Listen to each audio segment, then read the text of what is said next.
لا حول ولا قوة إلا بالله العلي العظيم.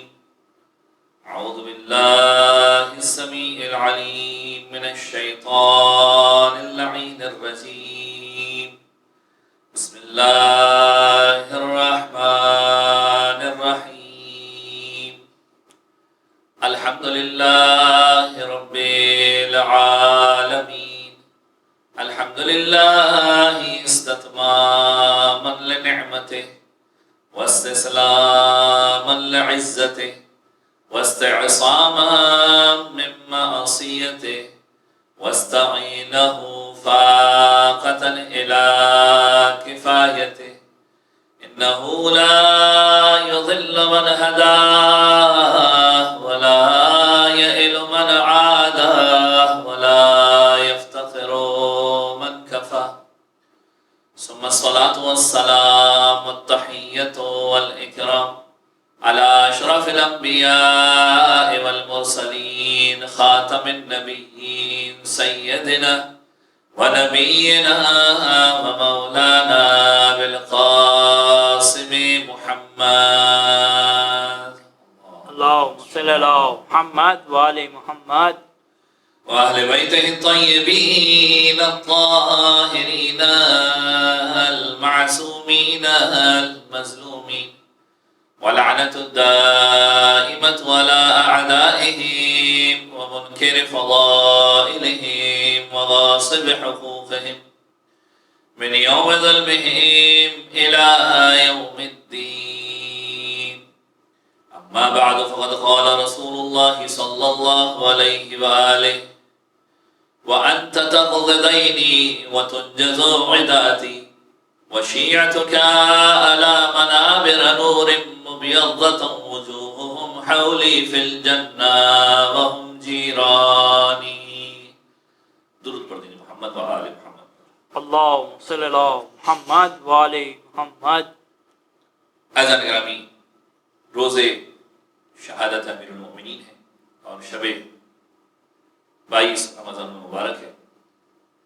آپ کی خدمت میں شب 19 رمضان المبارک کو یہ موضوع شروع کیا تھا کہ فضیلت مولا کائنات، فضیلت امیر المؤمنین اور وصیت نامہ امیر المؤمنین. ان 3 دنوں میں مولا کائنات کی فضیلت کے عنوان پر بھی کافی ساری باتیں آپ کی خدمت پیش کی، اور گزشتہ شب یعنی شب شہادت میں مولا کائنات کا مخصوص وصیت نامہ کہ جو امام حسن اور امام حسین سے مخاطب ہو کر تلوار سے زخمی ہونے کے بعد امام علیہ السلام نے جو فرمایا تھا وہ میں نے آپ کی خدمت میں پیش کیا، جو نہج البلاغہ کے مکتوب نمبر 47 کے اندر موجود ہے.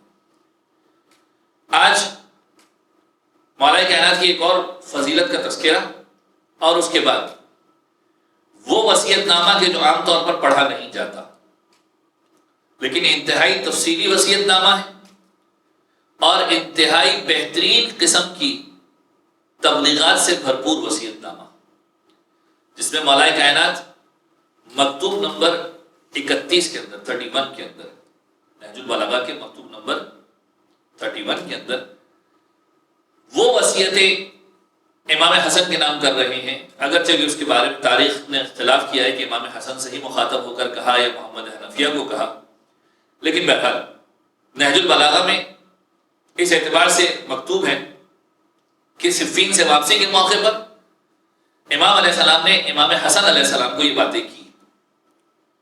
سرنامہ کلام کے اندر وہی دعائے ندبہ کی جملے آپ کی خدمت میں پیش کی، میں آپ کی خدمت میں عرض کر چکا ہوں کہ دعائے ندبہ مولا کائنات کے فضائل کو جس انداز میں رسول اللہ نے بیان کیا ہے، دعائے ندبہ کو پڑھیے سمجھ میں آئے گا. 2 جملے آپ کی خدمت میں دعائے ندبہ سے پیش کیے میں نے سرنامہ کلام میں. وَأَنْتَ تَقْضِ دَيْنِ، رسول اللہ فرماتے ہیں وَأَنْتَ تَقْضِ دَيْنِ، اے علی تم میرے قرضوں کو ادا کرنے والے ہو.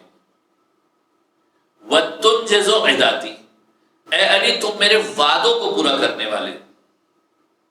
وَشِيَعْتُكَ عَلَى مَنَابِرَ نُورٍ مُبْيَضَّةٍ وُجُوهُهُمْ حَوْلِي فِي الْجَنَّةِ. پھر فرماتے ہیں اے علی تمہارے شیعہ نور کے منبر پر ہوں گے جنت میں، اور یہ نور ایسا ہوگا کہ پوری جنت ان کے نور سے منور ہو جائے گی. نہیں بیان ہو رہی، شیعہ علی کی فضیلت بیان ہو رہی ہے۔ وَشِیعَتُکَ عَلَى مَنَابِرَ نُورٍ، تمہارے شیعہ نور کے منبر پر ہوں گے، مُبْیَضَّةٌ وُجُوهُهُم، ان کے چہرے سفید ہوں گے نور کی وجہ سے، حولی، پورا کا پورا ماحول وہاں پر نور سے منور ہوگا جنت کے اندر، وَهُمْ جِیرَانی، اور اے علی تمہارے شیعہ میرے پڑوسی ہوں گے۔ کبھی کبھار رشک آتا ہے کہ پروردگار عالم نے ہمیں کتنی بڑی سعادت اور فضیلت عطا کی ہے کہ ہمیں علی علیہ السلام کے شیعوں کے اندر قرار دیا، لیکن پھر ذہن میں وہی خیال آتا ہے کہ یاد رکھیے اپنے آپ کو مرتے دم تک علی کے شیعہ ہونے پر باقی رکھنا ہے۔ میں نے خدمت میں عرض کیا تھا ایمان کی سلامتی بہت ضروری ہے۔ آج علی کا شیعہ اپنے آپ کو کہلوا رہے ہیں، کل کیا ہونے والا ہے، پرسوں کیا ہوگا، کسی کو کچھ نہیں معلوم۔ اسی لیے اپنے عقائد کو مضبوط کیجئے، اپنی اولاد کے عقائد کو مضبوط کیجئے۔ حضرت کرام یہ دو جملے آپ کی خدمت میں پیش کیے، ایک شیعہ کی فضیلت اور دوسرا کہ رسول اللہ فرما رہے ہیں اے علی تم میرے قرضے کو ادا کرو گے، اے علی تم میرے وعدے کو پورا کرو گے۔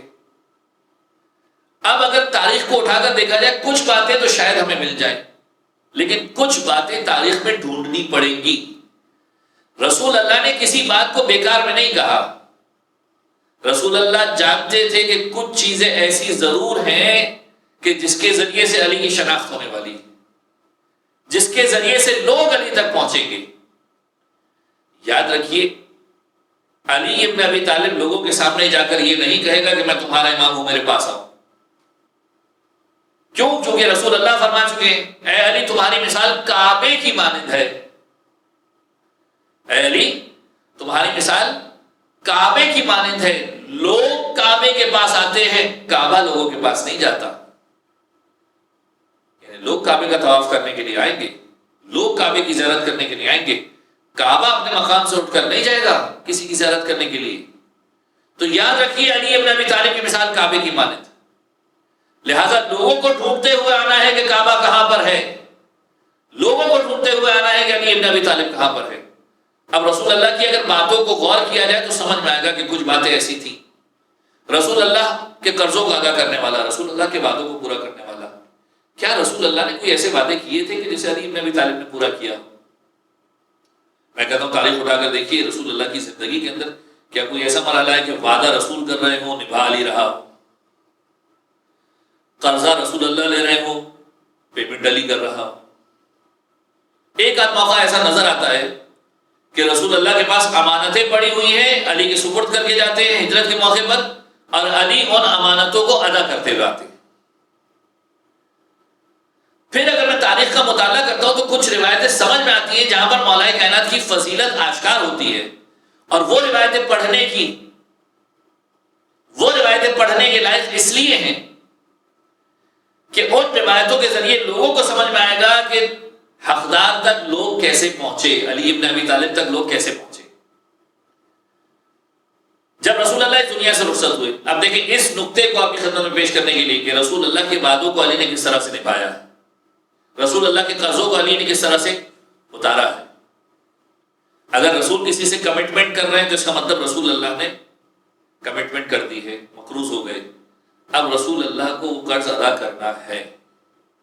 رسول اللہ نے کمٹمنٹ کر دی، اس کا مطلب رسول نے وعدہ دے دیا، رسول اللہ کو اس وعدے کو پورا کرنا ہے۔ یاد رکھیے علی ابن ابی طالب نے رسول کے ہر وعدے کو پورا کیا۔ جب رسول اللہ اس دنیا سے رخصت ہوئے، مولا کائنات نے سلمان فارسی سے کہا ہے سلمان جا کر لوگوں کو کہہ دو کہ اگر کسی کا کوئی حق رسول اللہ کی گردن پر ہے، کوئی قرض رسول اللہ کی گردن پر ہے، کوئی وعدہ رسول اللہ کی گردن پر ہے، آئے اور علی ابن ابی طالب سے تقاضا کر دے۔ جب مولا کائنات نے اناؤنسمنٹ کیا تو دوسرے لوگ کیسے پیچھے رہتے؟ انہوں نے بھی اناؤنسمنٹ کر دیا۔ جب انہوں نے اناؤنسمنٹ کیا، ایک بھولا بھٹکا آدمی جس سے رسول اللہ نے کوئی وعدہ کیا تھا پہنچ گئے دربار میں، کہنے لگا رسول اللہ نے مجھ سے وعدہ کیا تھا کہ مجھے 80 اونٹ دیں گے، اور وہ اونٹ ایسے ہوں گے کہ ان کی پشت سرخ ہوگی، پیٹ سفید ہوگا، آنکھیں سیاہ ہوں گی، اور ان اونٹوں پر یمن کا پالان لگا ہوا ہوگا اور حجاز کی مہاریں ہوں گی. اب دیکھیں کوئی عام اونٹ ہوتا تو شاید لوگ مارکیٹ سے خرید کے دے دیتے. اتنا اسپیسیفک اونٹ، خاص قسم کا اونٹ نہیں دے سکتے تھے. اب جب نہیں دے سکتے تھے پریشان ہو گئے، کہنے لگے تو اپنے دعوے میں جھوٹا ہے، رسول اللہ نے کب تجھ سے وعدہ کیا؟ سلمان فارسی اس منظر کو دیکھ رہے تھے اور دیکھ کر اپنے آپ سے کہہ رہے تھے کہ چور کیا کسی کو کچھ عطا کرے گا، جو خود دوسرے کا حق کھا کر بیٹھا ہو کیا کسی کو حق دے گا. ایک مرتبہ سلمان فارسی انتظار کرتے ہیں، شخص باہر نکلتا ہے، کہتا ہے چل میں تجھے اس مقام پر لے کر جاؤں جہاں پر تجھے تیرے وعدے کی تکمیل ملنے والی ہے. یہ شخص کہتا ہے تو مجھے کہاں پر لے کر جا رہا ہے؟ سلمان فارسی کہتے ہیں میں اس مقام پر لے کے جا رہا ہوں کہ جس کے بارے میں رسول اللہ کہتے ہیں الا مدینۃ العلم والی بابھا، جس کے بارے میں رسول اللہ کہتے ہیں علی خیر البشر، علی بہترین بشر ہے، انسانوں میں سب سے بہترین علی ابن ابی طالب ہے. جو علی کا انکار کرے اس نے کفر اختیار کیا، اور جو علی کا اقرار کرے اس نے شکر اختیار کیا. ایک مرتبہ مولا کائنات کے پاس لے کر آیا. جب مولا کائنات کے پاس پہنچے، مولا کائنات نے دیکھا نہیں ہے. ایک مرتبہ کہا اے ابو سمسام اندر آ جاؤ. یہ ابو سمسام حیران کہ میں نے دیکھا نہیں ہے، جانتا نہیں ہوں، یہ میرا نام جانتا ہے. یہ ہے علی ابن ابی طالب، جانتا ہے علی ابن ابی طالب کے رسول اللہ کے وعدے کو کس طرح سے پورا کرنا ہے. ایک مرتبہ مولا کائنات نے ابو سمسام کو اندر بلایا. بلانے کے بعد کہا کہ مجھے پتا ہے کہ رسول اللہ نے تجھ سے وعدہ کیا، لیکن یہ بتا کہ تو نے جو رسول اللہ سے وعدہ کیا تھا وہ پورا کیا کہ نہیں کیا؟ اب تک تو ایک طرف کی بات ہو رہی تھی. علی جانتا ہے کہ سامنے والے نے کیا وعدہ کیا ہے اور رسول اللہ نے کیا وعدہ کیا ہے. کہا کہ ہاں میں اپنے وعدے کو پورا کر کے آیا ہوں. وعدہ کیا تھا؟ اب ذرا تاریخ اٹھا کر دیکھیے، بڑی بہترین قسم کی روایت ہے، علمی اعتبار سے بھی بڑی مضبوط روایت ہے.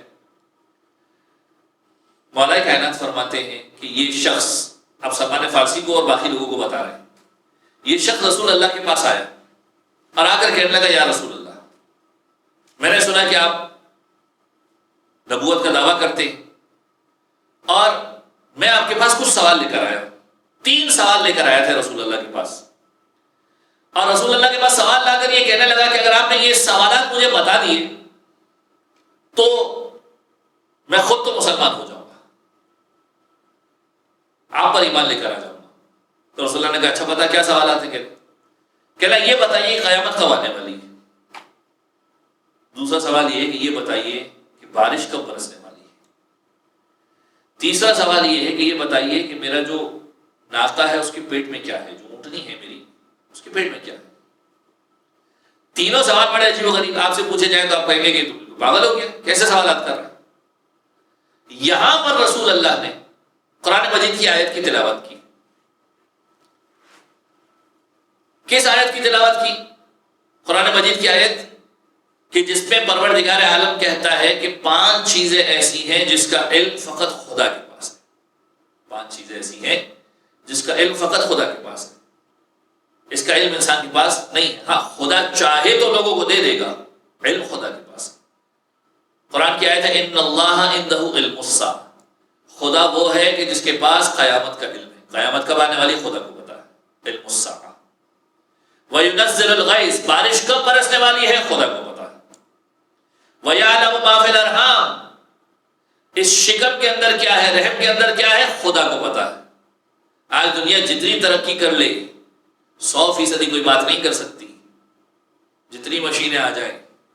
وَيَعْلَمُ مَا فِي الْأَرْحَامِ، شکم میں کیا ہے، رحم کے اندر کیا ہے، خدا کو پتا ہے. چوتھی چیز وَمَا تَدْرِي نَفْسٌ مَاذَا تَكْسِبُ غَدًا، اور کسی انسان کو یہ نہیں پتا کہ کل تجھے کیا ملنے والا ہے کھانے کے لیے، کل تیری غذا کیا ہے. جتنی پلاننگ کر لو ضروری نہیں کہ وہی چیز ملے، خدا نے اگر لکھا ہے تو وہ ملے گا. اور وَمَا تَدْرِي نَفْسٌ بِأَيِّ أَرْضٍ تَمُوتُ، اور انسان نہیں جانتا کہ کس زمین پر اسے موت آنے والی ہے. ہم یہاں رہ رہے ہیں، نہیں معلوم یہاں موت آئے گی، کسی بیابان میں موت آئے گی، اپنے علاقے میں موت آئے گی، کہاں موت آئے گی. آپ نے دیکھا ہوگا اچھے خاصے لوگوں کو رہتے جس علاقے میں کسی ایسے مقام پر موت ہوتی ہے کہ وہیں پر دفن کر دینا پڑتا ہے. انسان کو نہیں معلوم کہ کس وقت یہ سانس بند ہونے والی ہے. ان اللہ علیم خبیر، پروردگار عالم علم رکھنے والا بھی ہے، خبر رکھنے والا بھی ہے۔ رسول اللہ فرما رہے ہیں 5 چیزیں پروردگار عالم جانتا ہے۔ ابو سمسام کہنے لگا کہ بس یہی سننا چاہتا تھا، مجھے معلوم تھا کہ اس کی خبر انسان کو نہیں ہوتی، بس میں آپ کے اوپر ایمان لے کر آ گیا۔ اب دوسرا سودا کرتے ہیں۔ اب دوسرا سودا کیا ہے؟ یا رسول اللہ اگر پوری قوم کو مسلمان بنا تو کیا تحفہ دیں گے؟ رسول اللہ کہنے لگے کہ میں تجھے 80 اونٹ دوں گا، پشت سرخ ہوگی، پیٹ سفید ہوگا، آنکھیں سیاہ ہوں گی، یمن کی پالانیں اس کے اوپر ہوں گی، حجاز کی مہاریں اس کے ساتھ ہوں گی۔ کہ لگا یا رسول اللہ جب بھی کام مکمل کر لوں گا آپ کے پاس آؤں گا، اپنا تحفہ لے کر جاؤں گا۔ مولا کائنات کو کہا اے علی تحریر بنا دو، سٹیمپ لگا دو۔ علی نے تحریر بنا کر دی۔ اب جب یہ علی بن ابی طالب کے پاس آیا، علی نے سوال کیا بتا وہ تحریر کہاں ہے جو میں نے تجھے لکھ کر دی تھی؟ تو حیران ہو رہا ہے کہ علی کو سب کچھ کیسے پتا ہے؟ علی نفس رسول ہے، علی کو سب کچھ پتا ہے۔ اور پھر اس کے بعد مولا کائنات کہتے ہیں جسے رسول اللہ کے وعدے کی تکمیل دیکھنی ہے آ جائے۔ ایک خاص مقام کے اوپر مولا کائنات نے سب کو بلایا، وہاں پر بیٹھ کر امام علیہ السلام نے 2 رکعت نماز پڑھی۔ ایک پہاڑی سے پتھر کو ہٹایا، جب پتھر کو ہٹایا تو پھر وہاں دیکھا کہ لکھا ہوا تھا لا الہ الا اللہ محمد رسول اللہ علی ولی اللہ، اور اس مقام سے امام نے ایک رسی کو لیا، کھینچ کر اس کے ہاتھ میں دیا اور کہا کہ اس رسی کو کھینچتا چلا جا۔ وہ کھینچتا چلا گیا، 80 اونٹ بالکل اسی انداز کی، پشت سرخ، پیٹ سفید، آنکھیں سیاہ، یمن کی پالانیں، حجاز کی مہاریں۔ اور پھر امام فرماتے ہیں کہ یاد رکھو یہ اونٹنیاں، یہ اونٹ کوئی معمولی اونٹ نہیں ہے، پروردگار عالم نے ان اونٹوں کو جناب صالح کی کے دور سے 2000 سال پہلے خلق کیا۔ یعنی یہ وعدہ اگر کوئی پورا کر سکتا ہے تو علی بن ابی طالب علیہ السلام ہے، جو رسول اللہ کے وعدے کو پورا کر رہے ہیں۔ تو ایسا محسوس ہوتا ہے کہ رسول اللہ نے مکمل طور پر کچھ فضیلتیں مولا کائنات کی اسی وجہ سے بیان کی اور اسی انداز میں بیان کی کہ لوگ جب ان فضیلتوں کو ڈھونڈتے ہوئے جائیں گے، جب لوگ ڈھونڈیں گے کہ رسول اللہ کے وعدے کو پورا کرنے والا کون ہے، رسول اللہ کے قرض کو اتارنے والا کون ہے، تو لوگ علی تک پہنچیں گے۔ اب آئیے اس وصیت نامے کی طرف کہ جو جنگ صفین سے واپسی کے موقع کے اوپر مولا کائنات نے امام حسن مجتبیٰ علیہ السلام کو، جیسا کہ نہج البلاغہ کے اندر لکھا ہوا ہے، مکتوب نمبر 31 کچھ باتیں میرے پاس وقت زیادہ نہیں بچا، کچھ باتیں پیش کر رہا ہوں، انشاءاللہ موقع ملا تو اگلے رمضان المبارک کے اندر پھر اس وصیت نامے پہ بات ہوگی۔ امام فرماتے ہیں کہ دیکھو میں تمہیں اپنا ہی ایک حصہ سمجھتا ہوں، یہ باپ اور بیٹے کی محبت کو امام بیان فرما رہے ہیں، میں تمہیں اپنا ہی ایک حصہ سمجھتا ہوں بلکہ تم کو اپنا سراپا وجود سمجھ کر یہ باتیں بیان کر رہا ہوں۔ سمجھانے کا انداز دیکھیے کہ تم میری اولاد ہو، اپنا حصہ سمجھتا ہوں بلکہ خود اپنی ذات سمجھ کے تمہیں بتا رہا ہوں، تمہاری تکلیف میری تکلیف ہے، تمہاری موت میری موت ہے، اس لیے تمہارے معاملات کی بھی مجھے اتنی فکر ہے جتنی اپنے معاملات کی ہے۔ میں یہ خط لکھ کر تمہاری مدد کرنا چاہتا ہوں تاکہ میں زندہ رہوں یا مر جاؤں یہ خط تمہاری مدد کرتا رہے گا۔ اس انداز میں امام علیہ السلام مخاطب ہوئے، پھر فرماتے ہیں کہ میں تمہیں خوف خدا اور اس کے احکام کی پابندی کی وصیت کرتا ہوں، اپنے دل کو خدا کی یاد سے آباد رکھنا۔ پھر فرماتے ہیں اپنے دل کو موعظے کے ذریعے زندہ رکھنا۔ دیکھیں میں پورا وصیت نامہ نہیں پڑھا، کچھ خاص حصے آپ کی خدمت میں پیش کر رہا ہوں مختصر وقت کے اندر۔ اپنے دل کو موعظے سے زندہ رکھنا اور اس کی خواہشات کو زہد سے مردہ بنا دینا، پرہیزگاری کے ذریعے سے خواہشات کو دبا دینا۔ اور پھر فرماتے ہیں اسے یقین کے ذریعے مضبوط رکھنا، حکمت کے ذریعے نورانی رکھنا، موت کا ذکر بار بار کرتے رہنا تاکہ یہ رام رہے، فنا کا ذکر بار بار کرتے رہنا تاکہ قابو میں رہے۔ پھر فرماتے ہیں کہ گزشتہ لوگوں کی خبروں کو پڑھتے رہنا، جب تم پرانے لوگوں کی باتوں کو پڑھو گے تو تمہیں سمجھ میں آئے گا کہ ان پر کیا مصیبتیں پڑی تھی، یاد دلاتے رہنا اپنے آپ کو۔ پھر فرماتے ہیں کہ اپنی منزل کو ٹھیک کر لو، خبردار آخرت کو دنیا کے عوض مت بیچنا، بدبخت ہے وہ انسان کہ جو آخرت کو دنیا کے عوض فروخت کر دے۔ اور پھر اس کے بعد امام فرماتے ہیں جن باتوں کو نہیں جانتے ان کے بارے میں بات کرنے کی کوشش مت کرنا۔ کتنا پریکٹیکل امام علیہ السلام، آج دنیا ان پریکٹیکل باتوں کے اوپر بات کر رہی ہے، امام علیہ السلام 1400 سال پہلے بات کر چکے. جاہل ہو، جہالت کے اندر ہو، بات نہ کرو کسی چیز کے اوپر. امام کی حدیث ہے ایک دوسرے مقام پر کہ انسان کی زبان جو اس کا، میں اگر اپنے الفاظ میں بیان کروں تو انسان کی زبان اس کا پرائس ٹیگ ہے. زبان کھولتا ہے، قیمت بتاتا ہے اپنی. زبان کھول کر جتنی اچھی بات کرے گا اتنی قیمتی کیفیت کا پتہ چلے گا. امام فرما رہے ہیں جو باتوں کو نہیں جانتے اس کے بارے میں بات نہ کرنا، اور جو تکلیف تمہاری نہیں ہے اس کے بارے میں گفتگو نہ کرنا. اب میں سے اکثر دوسروں کے بارے میں کامنٹ دیتا ہوں، نظر آتا ہے ہر کوئی کہ یار یہ کوئی بڑا مسئلہ تھوڑی ہے. بات یہ جو شخص تکلیف میں اسے پتا ہے. قبر کا حال مردہ جانتا ہے، کہتے ہیں نا محاورہ، قبر کا حال مردہ جانتا ہے. وہ کس تکلیف میں ہے، کس ذہنی دباؤ سے گزر رہا ہے، کس پریشانی سے گزر رہا ہے، اس کے گھر کے حالات کیا ہیں، آپ کو کیا پتا. امام فرما رہے جس کے مکلف نہیں ہو اس کے بارے میں گفتگو نہ کرنا. پھر فرماتے ہیں بہترین اخلاق حق کی راہ میں صبر کرنا ہے. خدا بند عالم کے ساتھ مخلص رہنا، خدا کے ساتھ مخلص رہو. ایسا نہیں کہ خدا نے کم دیا شکوہ شکایت شروع کر دی، خدا کو کوسنا شروع کر دیا. امام فرما رہے خدا کے ساتھ مخلص رہنا، عطا کرنا یا محروم کر دینا اس کا کام ہے. وہ کبھی دے گا کبھی محروم کر دے گا، لیکن تمہارا کام خدا سے مسلسل طلب خیر کرنا ہے کہ پروردگار مجھے خیر دیتا ہے، نیکی دیتا ہے.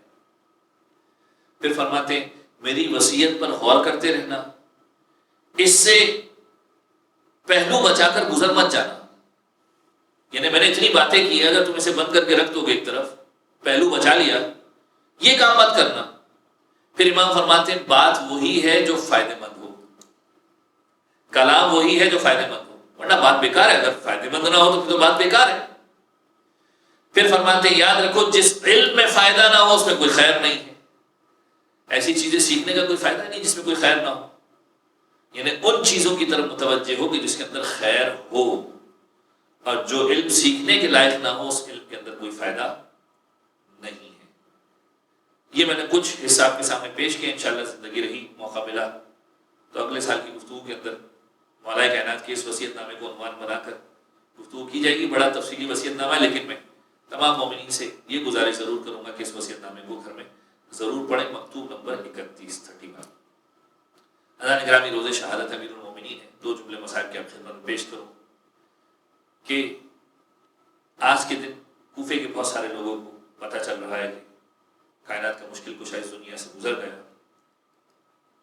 اور کتنے گھر ایسے ہیں کہ جہاں کا چولہا آج نہیں جلنے والا، کیونکہ علی ابن ابی طالب اس دنیا سے رخصت ہو گیا. روایتوں کا ایک جملہ ہے کہ مولا امام حسن امام حسین جب واپس آ رہے تھے، ایک نابینا کو دیکھا کہ درد سے پڑا ہوا کراہ رہا ہے، رو رہا ہے. دونوں اس کے قریب گئے. نابینا نے آہٹ کو محسوس کیا، ایک مرتبہ کہنے لگا کہ بڑی دیر کر دی، 3 دن سے میرا حال نہ پوچھا.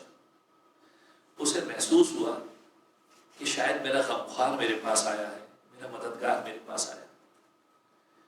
امام حسن و امام حسین نے پوچھا کہ شخص یہ بتا کہ تیرے مددگار کا نام کیا تھا؟ وہ کہنے لگا میں نابینا ہوں، میں نام جان کر کیا کرتا، مجھے تو فقط اتنا پتا ہے کہ جب میرے پاس آ کر بیٹھتا تھا تو 2 جملے کہتا تھا، مسکین جالس مسکینا، فقیر جالس فقیرا. میرے برابر میں آ کر بیٹھتا تھا تو کہتا تھا مسکین مسکین کے برابر میں آ کر بیٹھ گیا، فقیر فقیر کے برابر میں آ کر بیٹھ گیا. حسنین کی آنکھوں میں آنسو جاری ہوئے. ایک مرتبہ کہنے لگے کہ یہ کوئی اور نہیں تھا، یہ ہمارا بابا تھا. تو وہ شخص کہنے لگا تمہارا بابا کہاں ہے؟ 3 دن ہو گئے میری خبر نہ لی، یاد نہ آئی. حسنین نے خبر سنائی کہ میرا بابا تو اس دنیا سے رخصت ہو گیا. ایک مرتبہ نابینا کہتا ہے کہ مجھے میرے محسن کی خبر پر لے کر چلو، میں اس کی قبر کے اوپر جانا چاہتا ہوں. روایت کہتی ہے کہ حسنین نے اٹھا کر اس نابینا کو مولا علی کی قبر پر لے کر گئے. جب قبر پر لے کر گئے، جا کر اس نابینا نے اپنے آپ کو علی کی قبر پر گرا کر کہا مولا مجھے اکیلا چھوڑ کر چلے گئے، کس کے سہارے چھوڑ کر چلے گئے ہو؟ علی کے بعد مجھے بھی یہ زندگی منظور نہیں ہے. اور روایتوں میں لکھا کہ نابینا روتا روتا علی کی قبر کے اوپر اپنی جان کو دے دیتا ہے. میں کہوں گا آج کوفہ یتیم ہو رہا ہے, حسنین یتیم ہو رہے ہیں, ام کلثوم یتیم ہو رہے ہیں, اور کوفے میں رہنے والا ہر فرد یتیم ہو رہا ہے کہ کائنات کا مشکل کشا اس دنیا سے گزر گیا. الا لعنۃ اللہ علی القوم الظالمین وسيعلم الذين ظلموا على محمد ان ينقلبوا ينقلبون. بار اللہ تجھے واسع محمد و آل محمد کا ہمیں مولا کے اس وصیت نامے پر عمل کرنے کی توفیق عطا فرما. ہمارے تمام گناہ کبیرہ اور صغیرہ کی مغفرت فرما. زمانے کے امام کے ظہور میں تعجیل فرما. ہمیں ان کے اعوان و اصحاب میں شمار فرما.